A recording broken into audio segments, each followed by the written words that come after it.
नमस्कार, स्वागत है आप सभी का हमारी इस खास पेशकश में। मैं हूं प्रीति सिंह। प्रधानमंत्री नरेंद्र मोदी अब से कुछ देर बाद करीब 4:30 बजे वीडियो कॉन्फ्रेंसिंग के माध्यम से भारत की G20 की अध्यक्षता के लोगो, थीम और वेबसाइट का अनावरण करने वाले हैं। देश की G20 की अध्यक्षता के ये लोगो, थीम और वेबसाइट भारत के संदेश और दुनिया के प्रति उसकी व्यापक प्राथमिकताओं को दर्शाएगा। भारत साल 2023 में नई दिल्ली में G20 समूह के नेताओं के शिखर सम्मेलन की मेजबानी करेगा। G20 प्रेसिडेंसी से भारत को अंतर्राष्ट्रीय स्तर के महत्वपूर्ण मुद्दों पर वैश्विक एजेंडे में योगदान करने का अवसर मिलेगा।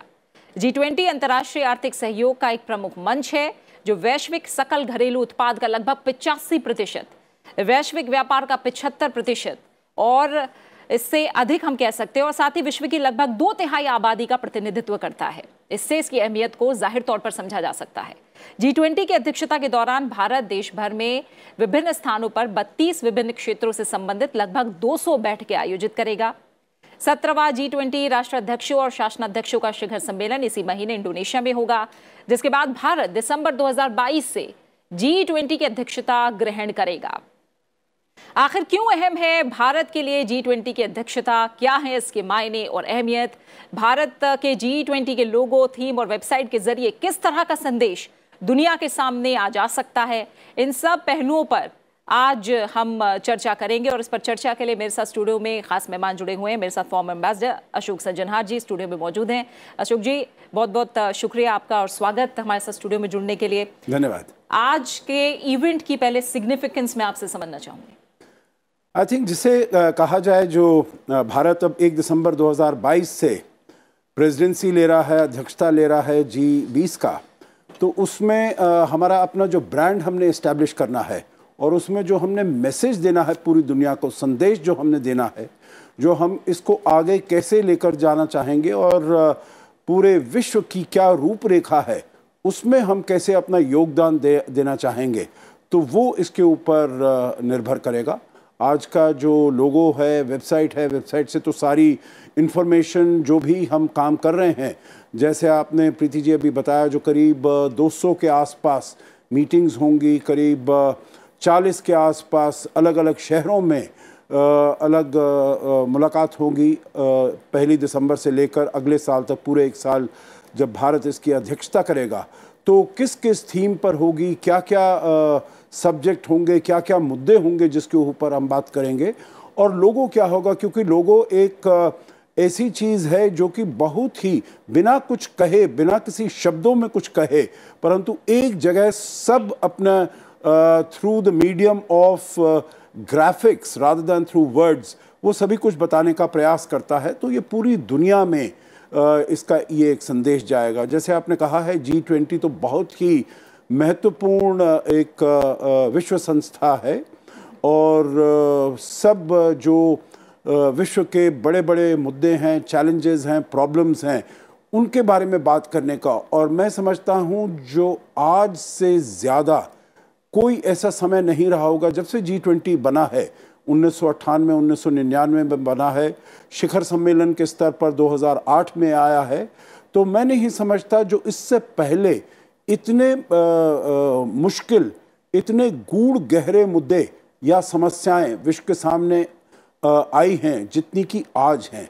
तो इसीलिए भारत के ऊपर इसकी जो रिस्पॉन्सिबिलिटी है, इसका दायित्व है, और भी ज़्यादा बढ़ जाता है। बिल्कुल, आपने जैसे जिक्र किया अशोक जी कि 1999 में अस्तित्व के आने के बाद से हम अगर G20 की अहमियत को समझें या अब तक जो तमाम लक्ष्य लेकर G20 सामने आता रहा है, उसके सफ़र को अगर हम समझें, तो ये किस तरह के पड़ाव से भरा रहा है? जी, ये बहुत आपने अच्छा प्रश्न किया है प्रीति जी। देखिए, 1998-99 में इसका जन्म हुआ, और इसका जन्म क्यों हुआ, क्योंकि उस समय बहुत सारे ऐसे, जैसे कहा जाए, अंतर्राष्ट्रीय विश्व में इकोनॉमिक क्राइसिस आ गए थे। सबसे पहले मैं कहूँगा करीब 1994 में मेक्सिको में क्राइसिस आया, बहुत ज़बरदस्त, वहाँ पर जो डेट क्राइसिस था वो बढ़ा। उसके बाद सभी हमारे श्रोतागण जो है, सुनने वाले, देखने वाले, उनको मालूम है जो 1997 में बहुत ही बड़ा आसियान में जो association of south east Asian Nations हैं, जो कि साउथ ईस्ट एशिया में हैं, 10 देश हैं, वहाँ पर बहुत ही ज़्यादा वो उनको पहले कहा जाता था ईस्ट एशियन टाइगर्स, क्योंकि उनकी जो इकोनॉमी है, अर्थव्यवस्था है, बहुत तेज़ी से, बहुत अच्छी तरीके से आगे जा रही थी। परंतु यकायक 1997 में वहाँ पर भी बहुत डेट क्राइसिस हुआ और उसके बाद 1998 में रूबल क्राइसिस हुआ रूस में। और तो ये जब तीनों क्राइसिस हुए तो तब जो कुछ विश्व की बड़ी आर्थिक व्यवस्था थी, जैसे अमेरिका है, फ्रांस है, यूके है, उन्होंने मिलकर कहा जो हमको इसके बारे में सब मिलकर बातचीत करनी चाहिए। सो 19 जीडीपी इसमें निहित है। उसके बाद करीब 75% इसमें इंटरनेशनल ट्रेड इसमें मिली हुई है। जो भी ये देश हैं वो करीब 75% ट्रेड में है। 2/3 है जो कि पॉपुलेशन है पूरी दुनिया का, और करीब 60% है जो कि दुनिया का टेरिटोरियल लैंड एरिया है। तो मतलब इसका जो एक्सपेंस है बहुत ही गहरा है, बहुत ही व्यापक है। तो तब उन्होंने उस समय 2 इंस्टीट्यूशंस थी। एक तो ये इन G20 देशों के जो भी वित्त मंत्री थे, फाइनेंस मिनिस्टर्स थे, वो मिल जाते थे, और जो सेंट्रल बैंक के गवर्नर्स, जैसे हमारे यहाँ रिजर्व बैंक है, उसके गवर्नर हर साल वो मिलते थे। उसके बाद हम दूसरे पड़ाव पर आते हैं प्रीति जी, वो है 2007 और 2008 में, जिसे कहा जाता है international financial and economic crisis. और तब ये सोचा गया जो अब ये हालात इतने खराब हो गए हैं, जो अब हमको केवल वित्त मंत्री के स्तर पर और सेंट्रल बैंक के गवर्नर के स्तर पर हमें बात नहीं करनी पड़ेगी, हमें इसको शीर्षतम स्तर पर बातचीत इसको लेकर जाना होगा। तो 2008 में पहली बार वॉशिंगटन में सभी जो इन 20 देश हैं, 19 देश और यूरोपियन यूनियन के, उन सब के शीर्ष नेताओं को वहाँ पर निमंत्रित किया गया। इसके बारे में बातचीत की गई, जो कैसे ये जो क्राइसिस हुआ है, इकोनॉमिक और फाइनेंशियल क्राइसिस, इसके साथ कैसे डील किया जाए, इसके साथ कैसे जूझा जाए। तो 2008 में पहली बैठक हुई। 2009 में 6 महीने बाद 2 बैठकें हुई। एक हुई पिट्सबर्ग पेंसिल्वेनिया अमेरिका में, और दूसरी हुई लंदन में। 2010 में भी 2 बारी मुलाकात हुई, और वो एक बारी टोरंटो में और एक बारी सोल दक्षिण कोरिया में। उसके बाद से लेकर अभी तक ये हर साल एक बैठक होती है। और हमने जैसे देखा है, जो जब 2020 में कोविड-19 पेंडेमिक था, तो तब सऊदी अरेबिया की अध्यक्षता में वो वर्चुअल फॉर्मेट में वो मुलाकात की गई। और इस बारी जो 17वीं बैठक हो रही है, वो अभी अगले सप्ताह बाली में इंडोनेशिया में होने वाली है। और इसके अगली बार 18वीं जो बैठक होगी वो भारत में होगी सितंबर के महीने में। परंतु हमारे पास पूरे 1 साल के लिए इसकी अध्यक्षता होगी। मैं आखिरी बात इसमें प्रीति जी यही कहूँगा, जो ये G20 है, ये एक फोरम है जिसमें सभी ऐसे शीर्ष नेता आते हैं, मिलकर बैठते हैं, बातें करते हैं, और उससे वो जो भी समस्याएं हैं उनका समाधान निकालते हैं। ये कोई इंटरनेशनल ट्रीटी नहीं है, ग्लोबल ट्रीटी नहीं है, जिसमें कि ये माना जाए जो वहाँ पर आते हैं कुछ समझौते होते हैं तो उसको सभी लोग बाध्य होंगे उसको मानने के लिए, या G20 के पास कोई ऐसा इंस्ट्रूमेंटैलिटी है उसको इम्प्लीमेंट करने के लिए। ऐसी कोई बात नहीं है। ये सभी एक फोरम है, डायलॉग फोरम है, जिसमें सभी लोग आते हैं, मिलते हैं, और जो समस्याएं हैं उनका समाधान निकालने का और आगे कैसे चला जाए उसके ऊपर बातचीत करते हैं। बिल्कुल। हमारे साथ एक और मेहमान जुड़ गए हैं। हमारे साथ राहुल कुमार जुड़े हैं, रोविंग एडिटर इंडिया नैरेटिव से। राहुल जी, बहुत बहुत शुक्रिया आपका हमारे साथ इस चर्चा में जुड़ने के लिए। पहला आपका कमेंट, आप इस इवेंट को किस तरह से देखते हैं? आपकी नज़र में G20 की अध्यक्षता भारत को मिलने के किस तरह के मायने हैं, और ख़ासतौर से जब हम विदेश नीति और हम अंतर्राष्ट्रीय स्तर पर नेतृत्व की बात करते हैं, भारत की क्षमता की बात करते हैं, उसके लिए कितना बड़ा संदेश? It is a matter of pride. India को G20 की प्रेसिडेंसी मिली, वो किसी कुछ कारणों पे मिली है। इस टाइम इंडिया की डिप्लोमेसी काफ़ी अच्छी चल रही है। इंडिया ने काफ़ी एक न्यूट्रल स्टैंड लिया है। जो इंडिया कहना चाह रहा था विश्व स्तर पर, इंडिया उस चीज़ को कह पा रहा है। दूसरी बात क्या है इंडिया ने ऐसे टाइम पे G20 की प्रेसिडेंसी ली जिस टाइम दुनिया एक क्राइसिस के दौर से गुजर। अभी सारा विश्व food crisis, energy crisis, possible conflicts like China and Ukraine, China and Taiwan, current crisis Russia, Ukraine, US, EU, इन सब में से गुजर रहा है। ऐसे में इंडिया की अध्यक्षता इतने बड़े प्लेटफॉर्म के लिए और इंडिया के जो व्यूज हैं वो काफी मायने रखते हैं। तो इंडिया के लिए इसमें चैलेंजेस भी बहुत रहेंगे और इंडिया के लिए लेकिन इसमें विश्व को एक दिशा देने के लिए भी काफी एक इंडिया को मौका मिले। बिल्कुल। तो सम अप, इंडिया को G20 की प्रेसिडेंसी ऐसे टाइम पे मिली है जब इंडिया खुद अपने आप को एसर्ट कर रहा है, मिलिटरीली, डिप्लोमेसी के हिसाब से, इकोनॉमिकली। इंडिया साउथ एशिया में काफी सारे कंट्रीज की काफी मदद कर रहा है। श्रीलंका को बहुत सहारा दिया, अफगानिस्तान में काफी ह्यूमैनिटेरियन एड भेजा, नेपाल भूटान की भी इंडिया सहायता कर रहा है, बांग्लादेश को काफी बांग्लादेश से रिलेशन बहुत इम्प्रूव हुए, बांग्लादेश को भी काफी मदद मिल रही है इंडिया से। सो आई थिंक इस टाइम इंडिया का एक काफी अहम रोल है साउथ एशिया में और दुनिया में। ठीक है अशोक जी, जैसे अभी राहुल जी ने भी बात कही कि फिलहाल जो हम भले ही जियोपॉलिटिकल सिचुएशन कहें पूरे वर्ल्ड में, या हम तमाम और आर्थिक पहलुओं की बात करें, वो स्थितियां एक तरह से नए चैलेंजेस भी लेकर आ रही है, जिसका जिक्र अभी राहुल जी ने कहा है। ऐसे में इंडिया की तरफ से, भारत की तरफ से इस एक साल में जो अध्यक्षता की भूमिका होगी, उसमें सिर्फ मैसेज देना तो अपने आप में अलग बात होगी, लेकिन उन चैलेंजेस के बीच में वो मैसेज किस तरह से जाता है, किस तरह का रोल रहता है, किस तरह का स्टैंड रहता है, ये अपने आप में कहीं ना कहीं अहमियत भरा होगा और चुनौती भरा भी होगा। आपकी जी जी, आप बिल्कुल ठीक कह रहे हैं प्रीति जी, बिल्कुल चुनौती भरा होगा। और इसमें मैं कहूँगा जो जब चैलेंजेस हैं, जब चुनौतियां हैं, तो वहीं अपॉर्चुनिटीज़ भी आ जाती हैं। जो जब ऐसी उथल पुथल होती है पूरी दुनिया में, जब इतनी अनसर्टनिटी होती है, जब इतनी अनिश्चितता होती है, तो वहाँ पर कैसे हम अपने लिए और स्पेस बनाएं, वो भी हमें मौके ऐसे मिल जाते हैं। और अभी हमने देखा है, जो हमने ऐसे मौक़ों को बहुत अच्छी तरीके से उसका इस्तेमाल किया है, बहुत अच्छी तरीके से उसको प्रयोग किया है। एक चीज़ देखिए, हमको ये ध्यान रखना होगा, जो G20 बेसिकली एक ये इकोनॉमिक प्लेटफॉर्म है, ये पॉलिटिकल प्लेटफॉर्म नहीं है। जो अब जैसे यहाँ पर यूक्रेन और रूस के बीच में युद्ध चल रहा है, तो उसको कैसे सुलझाया जाए, उसके बारे में क्या किया जाए, ये वैसे वहाँ पर G20 पर लाने का इतना मुद्दा नहीं है। वहाँ पर मुद्दा है जो आपके WTO कैसी चल रही है, क्लाइमेट चेंज कैसी चल रही है, वगैरह वगैरह, ऐसे मुद्दे आपके जो ग्लोबल इकोनॉमिक और फाइनेंशियल आर्किटेक्चर है उसके बारे में डील करने के लिए ये G20 है। परंतु अब हम ये देख रहे हैं, क्योंकि अब बाली में मीटिंग होनी है और हम सब ने ये खबर पड़ी है, राष्ट्रपति ज़ेलेंस्की जो हैं उन्होंने ये चेतावनी दी है, उन्होंने ये बात कही है, जो अगर राष्ट्रपति पुतिन वहाँ पर आएंगे तो वो वहाँ पर इसमें शिरकत नहीं करेंगे।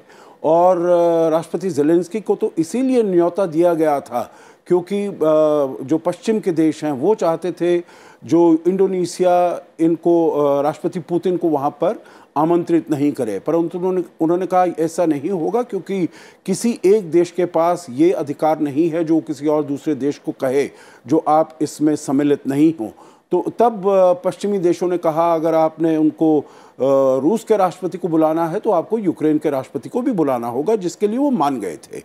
अब आज एक स्टेटमेंट आया है इंडोनेशिया के राष्ट्रपति जोको विडोडो का, और उन्होंने कहा है, जो उनकी बात हुई है राष्ट्रपति पुतिन से पिछले सप्ताह के आखिर में, और उन्होंने कहा है, जो मुझे ऐसा अनुमान लगता है, स्ट्रॉन्ग पॉसिबिलिटी है, जो राष्ट्रपति पुतिन वहाँ पर इस शिखर सम्मेलन में शायद सम्मिलित न हो। अभी आखिर we don't have the last word on it, परंतु मैं ये कहने का प्रयास कर रहा हूँ, जो G20 अभी से पॉलिटिसाइज हो गया है, और वो फिर उसके जो भी मुद्दे हैं, जो भी अब हम देख रहे हैं रूस और यूक्रेन के युद्ध की वजह से कितना पूरी दुनिया में, चाहे वो फ्यूल की कमी है, चाहे वो एनर्जी की कमी है, इन्फ्लेशन कितना बढ़ रहा है, डेट कितना बढ़ रहा है, जो खाद्यान्न पदार्थ हैं उनके दाम कितने ज़्यादा है, उनकी कितनी शॉर्टेज हो रही है अफ्रीका के देशों में, एशिया के देशों में। हम देख रहे हैं फर्टिलाइज़र की कितनी कमी हो रही है। इसकी वजह से इतने ज़्यादा पहले ही प्रीति जी सभी को यहाँ पर मालूम है जो कैसे कोविड-19 पेंडेमिक के समय में कैसे जो भी सप्लाई चेन्स थी एकदम काफ़ी ख़राब हो गई थी, काफ़ी तरीके से ध्वस्त हो गई थी। और उसके साथ साथ अब जो ये युद्ध चल रहा है उसके साथ और भी जो सप्लाई चेन्स हैं वो ख़राब हो गई हैं। तो पूरी दुनिया को G20 के जो भी देश हैं जो मिलते हैं वहाँ पर उनके सामने ये मुद्दे हैं। इन मुद्दों को कैसे बातचीत से हल किया जाए, एक ऐसा मैसेज संदेश भेजा जाए और एक ऐसे कुछ कार्यक्रम निर्धारित किए जाएं जिससे कि हम ये इन सब चीज़ों के साथ निपट पाएं। परंतु इन सब के ऊपर हम देखते हैं जो राजनीतिक मसले जो हैं वो मंडरा रहे हैं और हम ये भी देख रहे हैं पूरी दुनिया में दो भागों में विभाजित हो रही है। एक रूस, चीन और कुछ और देश ऐसे जो मिले हुए हैं और फिर एक कुछ तरफ से पश्चिमी देश। तो मैं ये कहूँगा ये सब चुनौतियां हैं, हमको देखना पड़ेगा जो बाली में क्या अंत में निकल कर आता है, क्योंकि वही हमारे पास जो एक प्लेटफॉर्म होगा जिसको हम आगे लेकर जाएंगे। परंतु भारत में अपनी बहुत स्ट्रेंथ्स हैं। जैसे मैंने अभी कहा, भारत अब विश्व की 5वीं सबसे बड़ी आर्थिक व्यवस्था बनकर उभर आया है और ऐसा अनुमान होता है जो बहुत सारे ऐसे मॉर्गन स्टैनली या ऐसे बहुत सारे जो इंटरनेशनल ग्रुप्स हैं उन्होंने ये कहा है जो अगले 5-7 साल में भारत तीसरे नंबर पर, विश्व की तीसरे नंबर पर अर्थव्यवस्था बनकर उभर सकता है।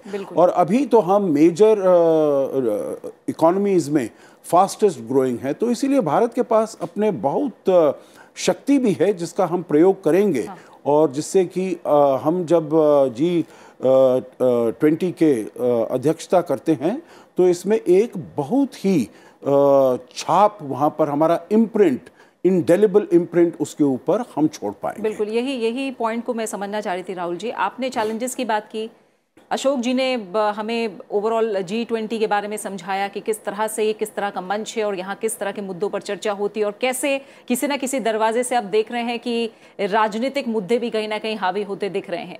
लेकिन भारत की इमेज हाल के सालों में जिस तरह से बदली है, जिस तरह से ब्राइट स्पॉट की तरह तमाम, मैं कहूँ चैलेंजेस के बीच, तमाम आर्थिक मोर्चे पर जो उतार चढ़ाव रहे हैं उसके बीच भी जैसा अभी जिक्र भी किया अशोक जी ने कि हम जल्द ही तीसरी सबसे बड़ी अर्थव्यवस्था बनने की ओर अग्रसर हैं।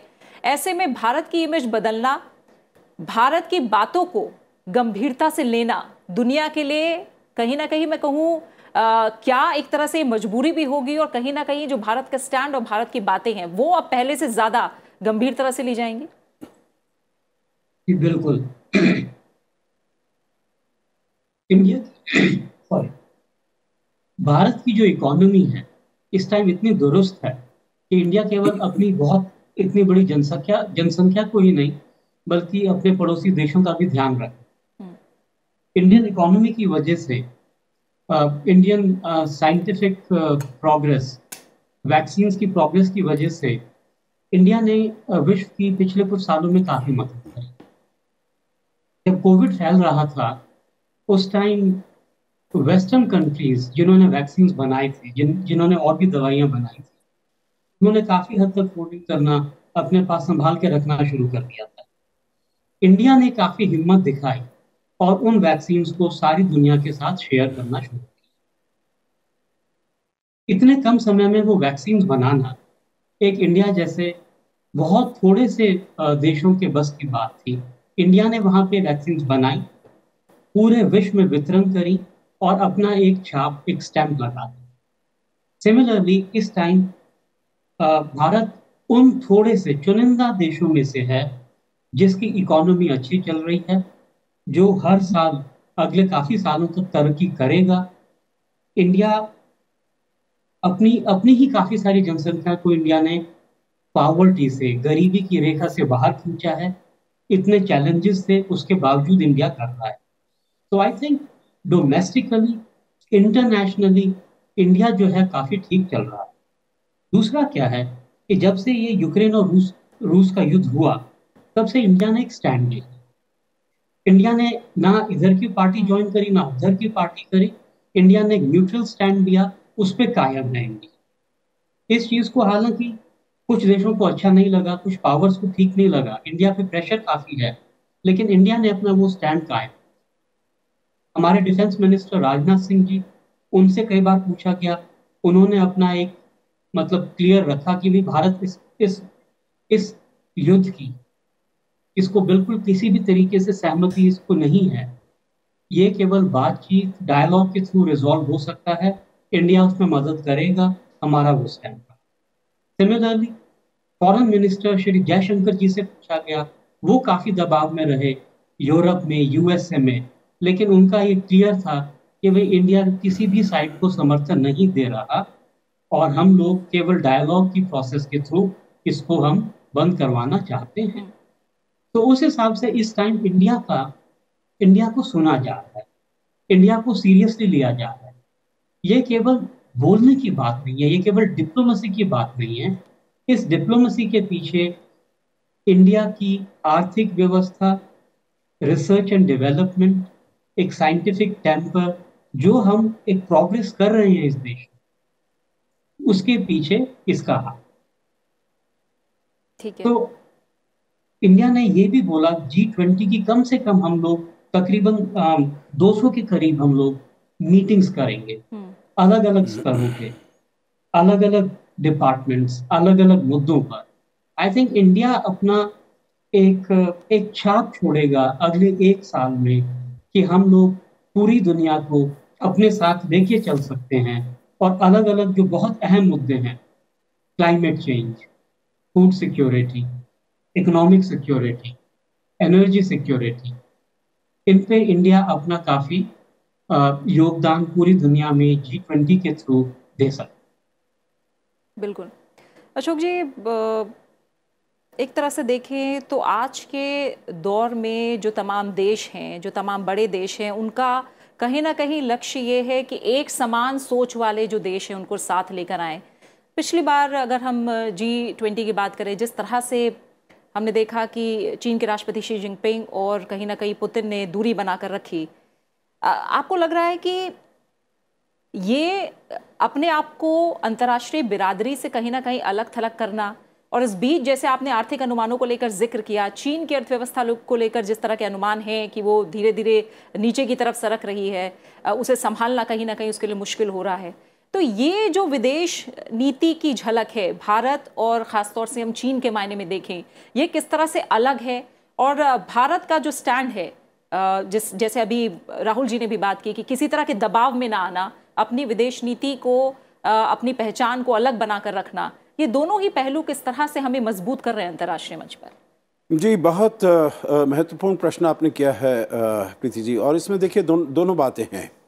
एक तो आपने जो कहा, जो चीन और रूस अपने को अलग थलग बना कर रखे हैं, तो मैं ये समझता हूँ जो द्वितीय विश्व युद्ध के बाद मेरे विचार से ऐसा कभी कोई मौका नहीं आया है जबकि हमने देखा हो जो बिग पावर्स में, ग्रेट पावर्स में इतनी ज़्यादा दरार पड़ गई हो उनके संबंधों में।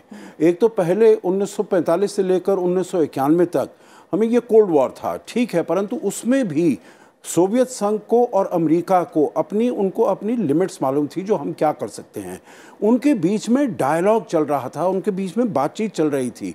उनको ये भी मालूम था, जो हमें अभी एक बारी हिरोशिमा और नागासाकी पर न्यूक्लियर वेपन्स का प्रहार हो चुका है, इसके आगे चलते हुए ये नहीं होना चाहिए। कैसे हम बातचीत से हमारे पास जो न्यूक्लियर आर्सेनल है उसको हम कम कर सकते हैं, मिसाइल्स को कम कर सकते हैं। तो ये सब बातचीत चल रही थी। आज के हालात देखिए ऐसे हो गए हैं, जो चीन और अमेरिका में बातचीत का बिल्कुल बहुत ही कम, अगर कुछ बातचीत होती है तो बहुत ही निम्न स्तर पर हो रही है। जो होना चाहिए, जो स्ट्रेटेजिक तरीके से जो न्यूक्लियर प्रोलिफरेशन को कैसे रोका जाए, क्लाइमेट चेंज के साथ कैसे डील किया जाए, और जो मुद्दे हैं पूरी दुनिया के सामने, जैसे food security, energy security, fertilizers कैसे, वो उसके बारे में कोई बातचीत नहीं हो रही है। और रूस और अमेरिका के और जो पश्चिमी देश हैं उनके बीच में भी कोई बातचीत नहीं हो रही है। तो ये तो सबसे बड़ी चुनौती है जो कैसे इसको किया जाए।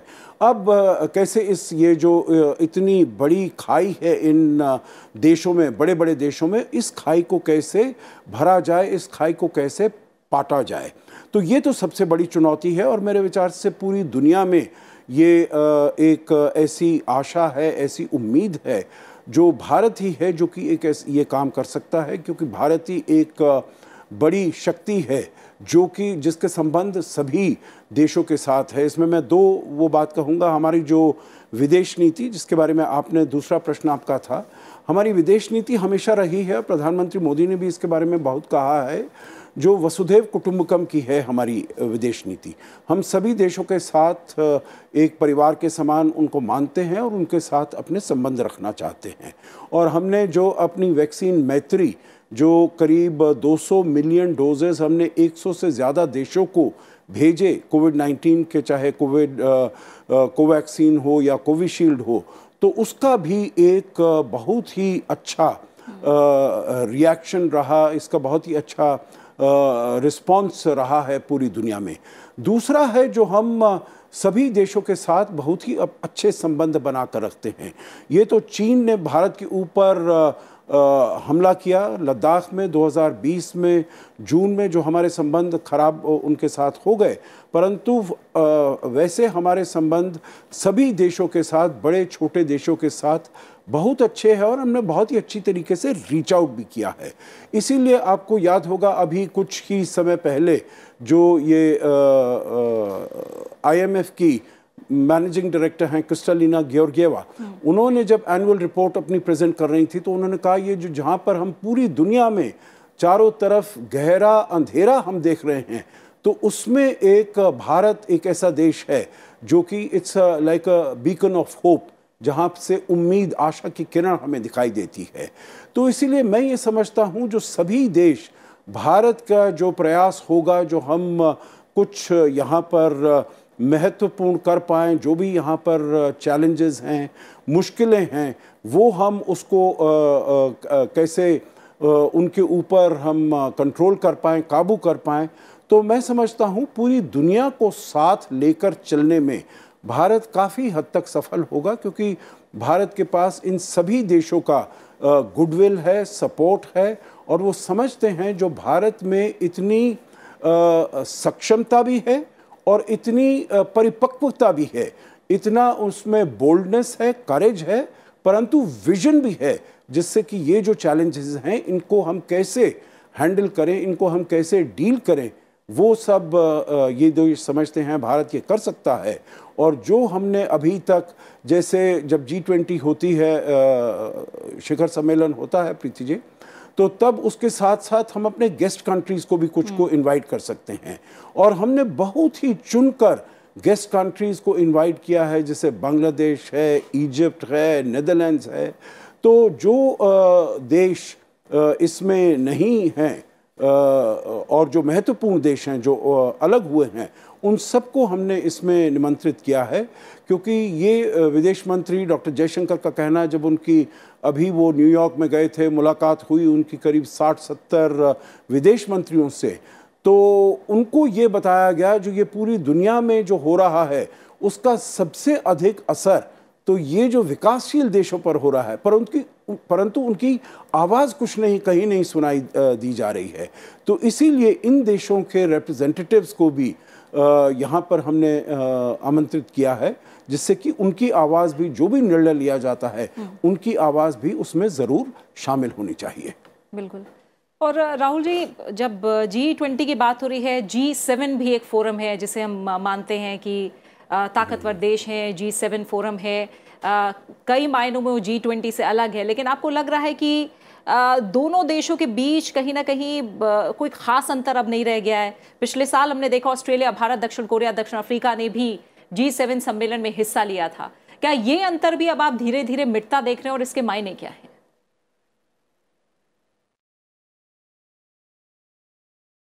दोनों की अपनी अलग अहमियत है, अलग अलग देश इसमें पार्टिसिपेट कर रहे हैं। मैं अभी तो नहीं कहूंगा कि G20 और G20 G7 के काफी नजदीक आएगा, क्योंकि इसमें आपको ये देखना है डिफेंस के हिसाब से, मिलिट्री के हिसाब से, इंडस्ट्री के हिसाब से, इकोनॉमी के हिसाब से, एक जो ओवरऑल जो एक प्रोग्रेस, एक डेवलपमेंट होती है, उसके हिसाब से जी देशों को अभी काफी तरक्की करनी है। उनको अभी एक काफी लंबा रास्ता तय करना है। लेकिन उसी के अंदर अगर हम कुछ देश देखें, जैसे इंडिया, भारत ने वो काफी हद तक दायरा तय कर लिया। काफी हद तक जो G7 G7 जो देश हैं, उस ग्रुप के साथ इंडिया ने अपनी काफी हद तक दूरी, उनके नजदीक इंडिया काफी आ चुका है। एक यही कारण है कि इस टाइम भारत एक ऐसा देश है जो कि कुछ वो पावर्स हैं जो इस टाइम इस दुनिया को एक रास्ता दिखा सकते। तो सभी G20 के जो देश हैं वो G7 के नजदीक नहीं हैं। उनको अभी काफी प्रोग्रेस करनी पड़ेगी, काफी फासला अभी उनको तय करना पड़ेगा, और वो ऑलमोस्ट सभी जगह पर है। लेकिन इंडिया के साथ सबसे बड़ी बात क्या है कि हमारी एक जनसंख्या है, वो काफी बड़ी है। उसकी वजह से इकोनॉमी हमेशा सुदृढ़ रहती है। उसकी वजह से लोग जो हैं उनका कहीं ना कहीं देश की डेवलपमेंट में, प्रोग्रेस में, तरक्की में सब जगह एक इंडिया का एक साथ बनी रहती है। अभी क्या है कि जिस हिसाब से एक इंडिया की इमेज है, इंडियंस की इमेज है पूरे देश, पूरे विश्व में, बड़ी बड़ी कंपनीज को चला रहे हैं। काफी सारे देशों में इंडियंस जो हैं या इंडियन ओरिजिन के जो लोग हैं वो हेड ऑफ स्टेट हैं, हेड ऑफ गवर्नमेंट हैं। तो इससे हमारे देश की एक छवि जो है वो काफी अच्छी उभर रही है। बिल्कुल। तो राहुल जी, माफ कीजिएगा आपको रोक रही हूँ। फिलहाल हम